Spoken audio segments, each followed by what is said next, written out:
What is up, everybody? We're back here at King Film Sports for the NFL Week 6 betting locks and game predictions, getting into the end of the first third of the regular season, and we had by far the craziest week in terms of underdogs winning. They had a 9-5 record outright, and 3 underdogs of at least 7 points ended up winning outright as well, being the Niners. Then how about that crazy Titans comeback? And then the Patriots defeating the Bills on Sunday Night Football, and the Eagles, the other lone undefeated team, lost as well. So no more undefeated teams through 5 weeks here. We've had a lot of parity, and you guys can see we had kind of a middling week in terms of the betting locks last week, so we look to improve it here. Also, be sure to like and subscribe to the channel, coming up upon 9,000 subscribers. Love all your guys' support, and be sure to join the Discord. Link in the description to get all of our updated betting picks there. So now we get into the Week 6 slate, and we have a little NFC East rivalry between the 4-1 Eagles and the 1-4 Giants, and we faded the Eagles to success last week. Eagles, probably even with this record, a little inflated, could have lost a couple of those other games as well, and in this one, we're taking a diabolical lock on the Giants, plus 7.5. It was really rough for them last week in the Superdome. We actually had the Saints in that game, so that turned out well, but the Giants just had 4 turnovers in that game, got really unlucky. Jackson Dart drops the ball on the ground, Cam Scatabo fumbles, and then a couple of other picks for Jackson Dart there. And the Saints on offense were just very clean. So I do think that the Giants, although the passing game hasn't worked to perfection thus far, they are moving the ball on the ground, I think, pretty well. And on a short week here, Brian Daboll and this offense are just going to take what they're going to get with Dart on the ground. So I think that they will be able to move the ball on this Eagles defense. You saw them get a little bit exposed by Denver last week. I think that New York can definitely get some of that at home.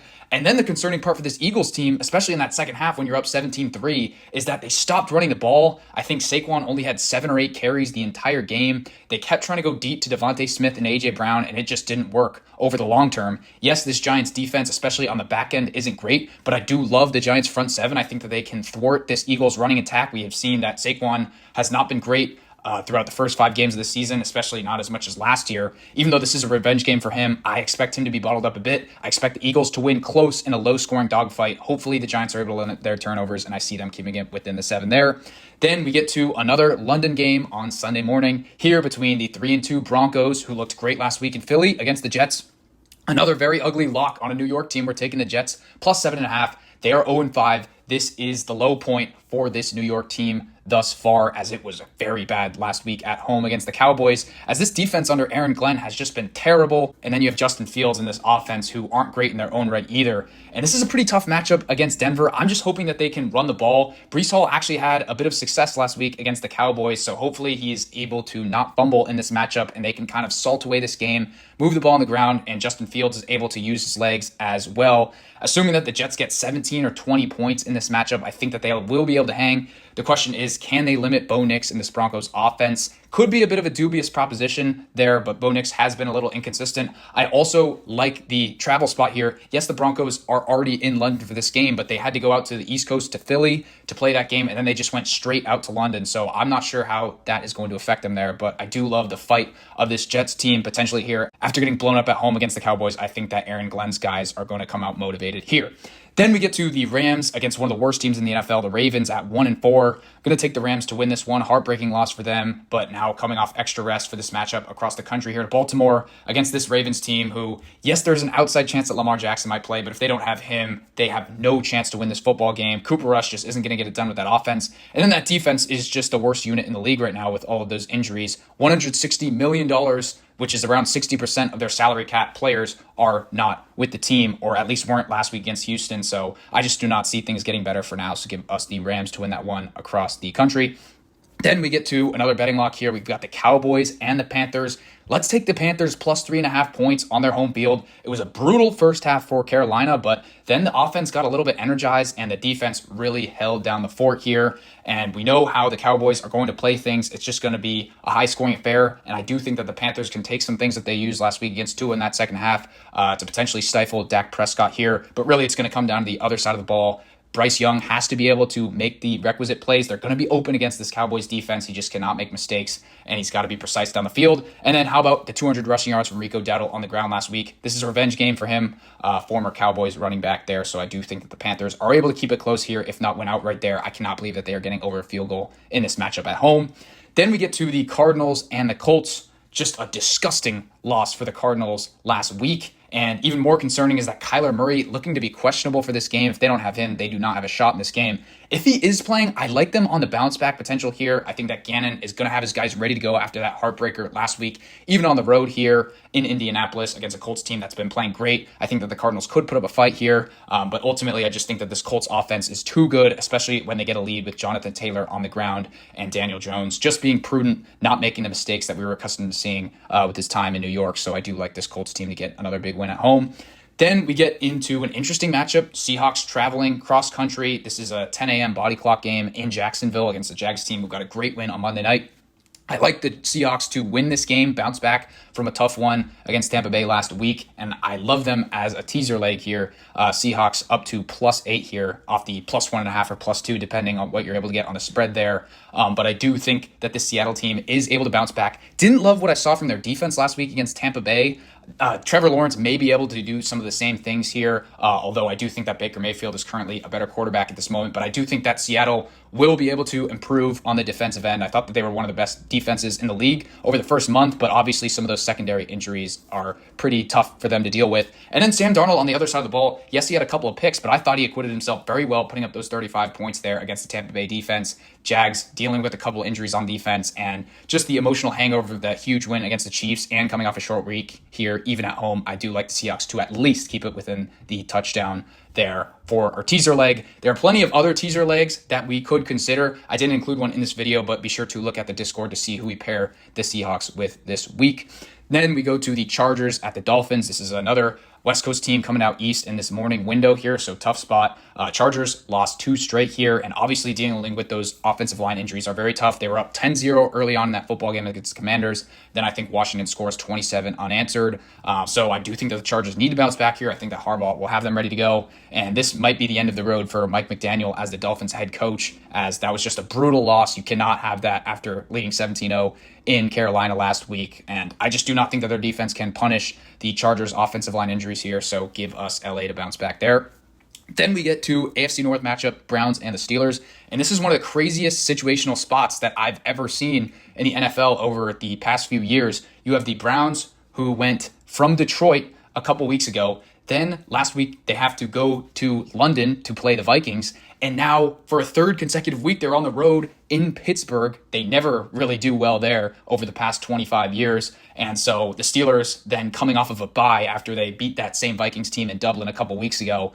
So great situational spot here for the Steelers, but I do think that the line is a little bit inflated here. We always see these AFC North matchups coming down to the wire. So not going to be laying the points with the Steelers in this matchup, but I do just think it's a great spot for them, especially if Aaron Rodgers is able to get the ball quick, kind of neutralize that Browns front seven there.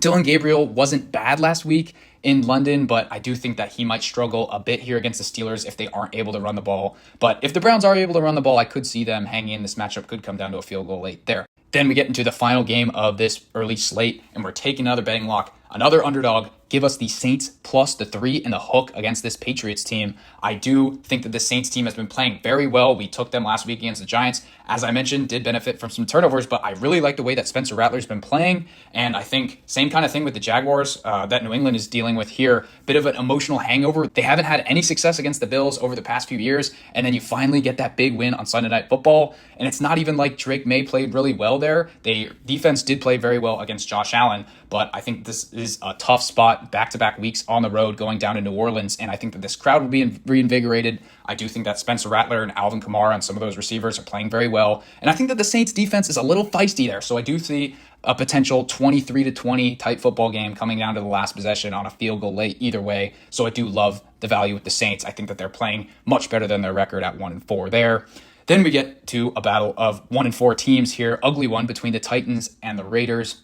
In this one, I think this is a good spot for the Raiders to bounce back after the Titans get a very fraudulent but electric win last week in Arizona. The thing that it comes down to here is just the play of Geno Smith. He has 9 interceptions through 5 weeks, which should be impossible, but somehow that is real, and that has really held this Raiders team back. As well, it has been the injury to Brock Bowers. I thought they brought him back from that knee injury a little bit prematurely, and now he's re-aggravated it. So hopefully they have him back here. If they have him back, I do like the Raiders potentially minus the 6 points. So look at the Discord later in the week for some updates there. But yeah, this Titans team is just terribly coached. They get a very lucky win last week against the Cardinals. Who knows if Brock Bowers is out and Geno Smith plays terribly again, they could do it again on the West Coast here, but I do like the Raiders to bounce back. Then we get to a very interesting matchup and big ramifications here for the number 1 seed in the NFC here between the 4-1 Niners and the Buccaneers at 4-1. Give us this Niners team and a value plus the 3 points. I wouldn't love this spot after a pretty lucky win, all things considered, last week in Los Angeles, but I just can't get to this spread because, yes, the Niners are very injured, but they're coming off extra rest here, coming out east, and the Bucs also coming from Seattle after a lucky win themselves. Entertaining game in Seattle. But the Bucs, yes, very injured as well on that offensive line and a couple pieces on the defense and some skill position players there. I do think that Mac Jones should be good enough to play in this one. Brock Purdy probably needs a couple more weeks. But you have some of the reinforcements coming back potentially for San Francisco here, looking at potentially Ricky Pearsall or Jawan Jennings, George Kittle, an outside shot to play as well, but maybe a couple offensive linemen there. So I just think that this Niners team with Mac Jones, that offense we saw in the first half was clicking last week against Los Angeles here. Hopefully Mac Jones is able to get the ball out quick and not risk any injury to that knee. And then I think that this Niners defense played very well in the first half against the Rams. As the game waned on, they got a little bit weaker. So definitely look at that. If the Niners are leading in this matchup, we have seen a few comeback wins for the Buccaneers to start out this season.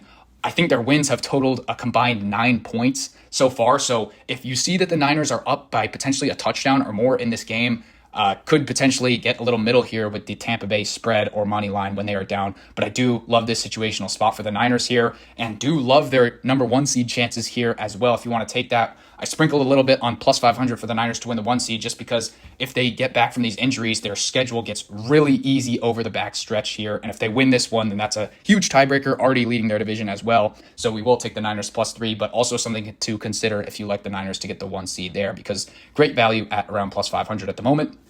Then we get to a pretty ugly matchup here, 2 touchdown spread between the Bengals and the Packers.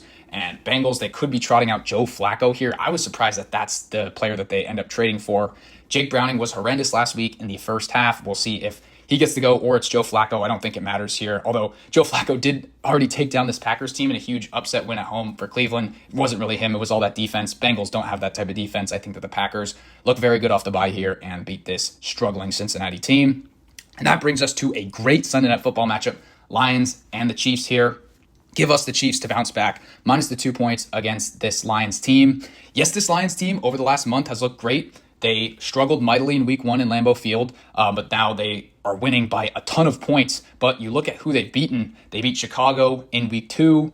They beat the Browns. They beat the Bengals. So I just think that some of these wins are against really bad teams here. And the Chiefs, I actually thought they looked pretty good on Monday Night Football. There were a couple fluky things that happened, such as the pick 6 that Patrick Mahomes throws in the red zone there, and a few of the penalties and special teams plays that really held the Chiefs back in that matchup. So I thought that their offense actually looked really good in that win. I love the downfield threats that they have. The running game isn't looking great, but I do think that they can take advantage of this Lions secondary there. Really, my concern with the Chiefs right now is that defense, because that is how they were able to win all of those one-score games over the past couple of years and in the playoffs. But I do think that the defense will play a little bit better here, will be energized because this is kind of a must-win game here. Can't fall to 2-4, especially with this brutal schedule that this Chiefs team has. This is a big statement game against the 4-1 Lions here on Sunday night at home. Got to get right, and I think that Patrick Mahomes delivers a gem. Also, Jared Goff and this Lions team on the road. I know that they did get a big primetime win against the Ravens, but we see what has happened to this Ravens defense. I do not think that that is especially impressive. So I do think that Jared Goff struggles a bit in primetime in a little bit of the elements here in Kansas City. Tough home field there. So give us the Chiefs in a must-win spot there, minus the 2 points. Then we get to the Monday night doubleheader here, and we're taking a couple of dogs, starting out with the Falcons plus the 4.5 points. Yes, this is a get-right spot for this Bills team, but the Falcons are coming off of the bye here, and I think that they will be very focused. And the Bills, I just do not think that their resume has aged well either. You get that huge comeback win against the Ravens. Now we see what that Ravens defense has been. They are just a disaster. And then some of those other wins over the course of the first month of the season. I mean, you take down the Jets big. You can only beat the Saints by a few points there, and the Dolphins game was pretty close. And then you look really bad at home against the Patriots. So I don't think that they're especially impressive. I think that Josh Allen indoors against this Falcons defense can be able to make some plays, but I do think that Michael Penix on the other side, assuming that he is able to limit the turnovers, I really like that matchup, and I think Bijan will be able to go off on the ground and in the receiving game there to keep it close for the Falcons. And in the second game, we have the rematch of the Hail Mary last year, and we had the Bears in that matchup. The Bears actually got really lucky to be winning in that game, and then all of that got erased on the final play where the Commanders end up winning that one in the Hail Mary.